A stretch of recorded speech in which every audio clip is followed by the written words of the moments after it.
السلام علیکم ورحمۃ اللہ وبرکاتہ۔ کیا آپ جانتے ہیں کہ ایک خلیفہ نے دریائے نیل کو ایک خط لکھا جس کے بعد وہ فوراً بہنے لگا؟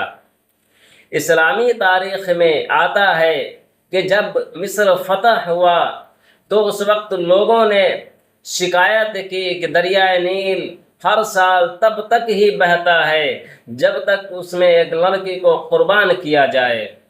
جب یہ خبر حضرت عمر بن خطاب رضی اللہ تعالی عنہ تک پہنچی تو آپ نے یہ رسم کو حرام قرار دیا اور ایک خط لکھا مصر کے گورنر کے پاس، اور ان سے حکم دیا گیا کہ وہ دریائے نیل میں ڈال دیا جائے۔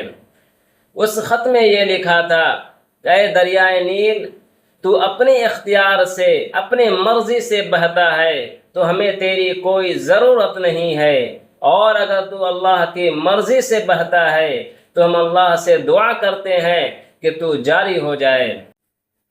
روایت میں آتا ہے کہ جب وہ خط دریائے نیل میں ڈالا گیا تو اس کے اگلی ہی صبح دریائے نیل زور میں بہنے لگا اور جاہلیت کی رسم ہمیشہ کے لیے ختم ہو گئی۔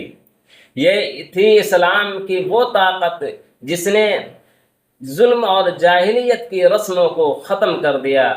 اگر یہ ویڈیو آپ کو پسند آئی ہے تو ویڈیو کو لائک اور شیئر ضرور کریں۔ خدا حافظ۔